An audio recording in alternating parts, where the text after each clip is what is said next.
Good morning. I'm up in the treehouse. Don't worry, I'm not already hiding from the children. I think only one of my kids is awake at the moment, but it's not even 7 a.m. and I haven't been up in the treehouse in a long time.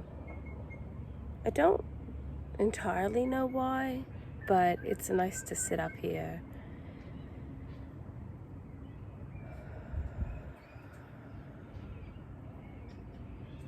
and relax and listen to the birds,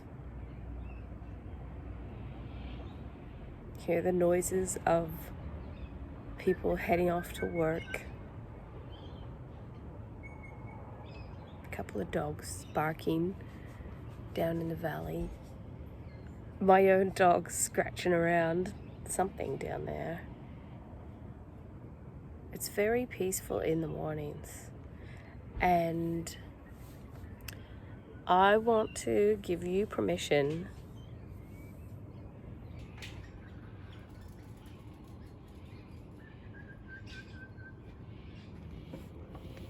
he has no pants on. What is he doing? He's gonna water.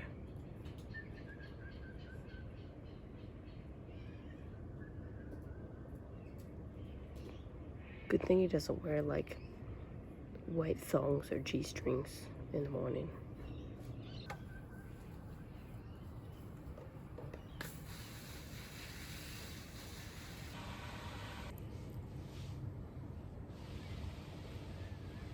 So, yeah.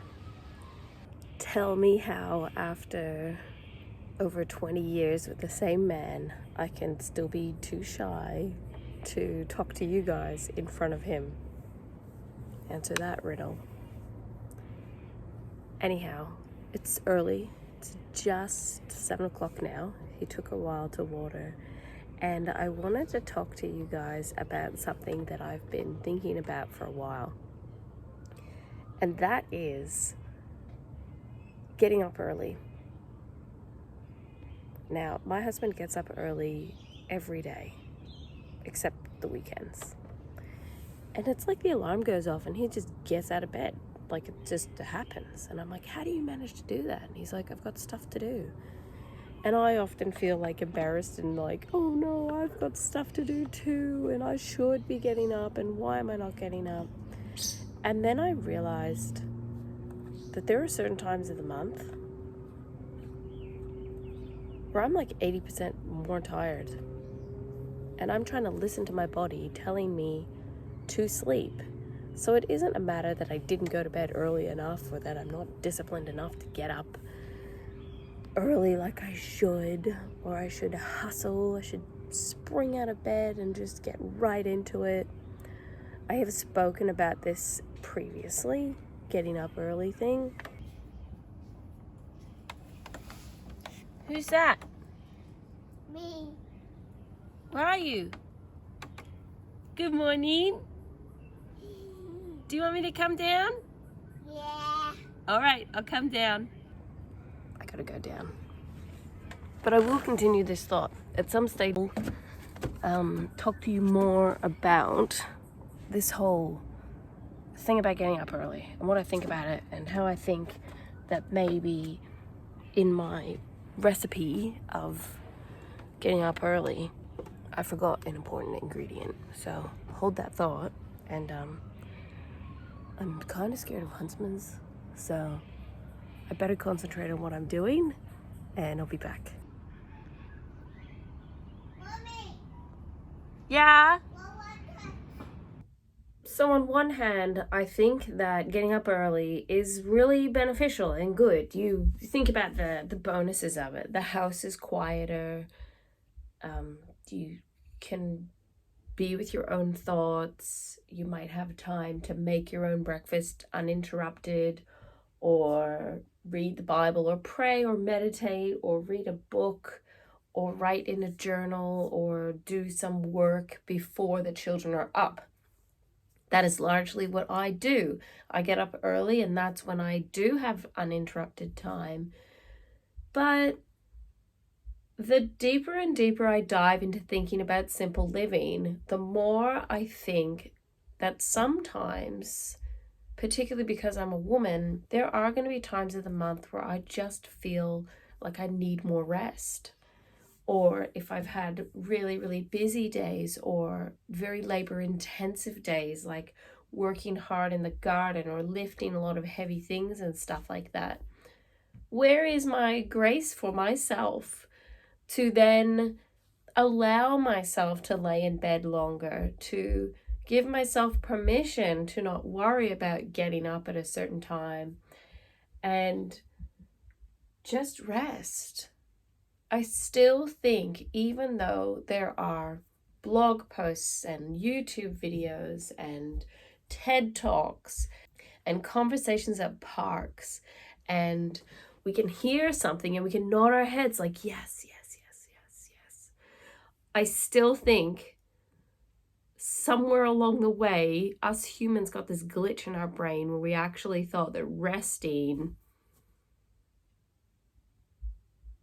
wasn't deserved or is reserved for other people, and that the glorification of busy is still this thing that, even though so many of us have woken up and realized that it's wrong, a lot of us kind of still do it from time to time in varying levels.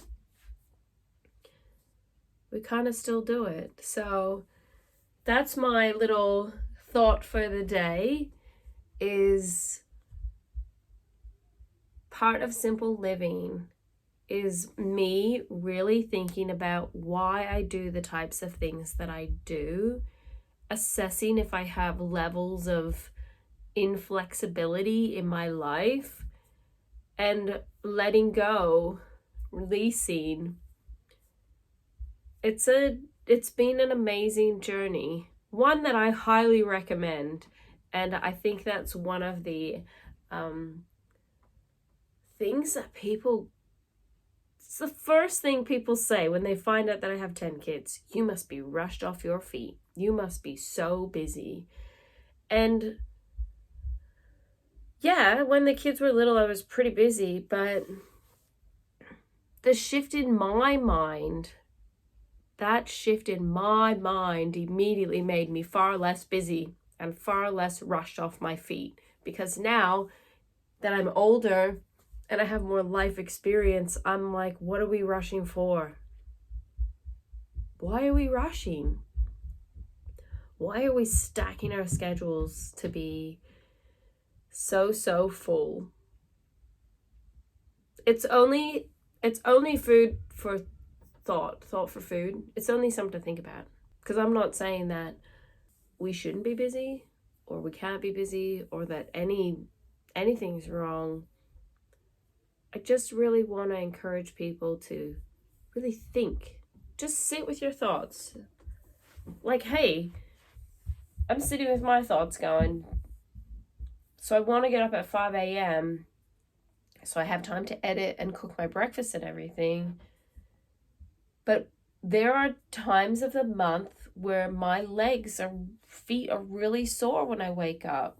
Then why? Why rush to get up just to get it all done? It gets done eventually, as long as you put those two little feet in front of the other. So, just something to think about.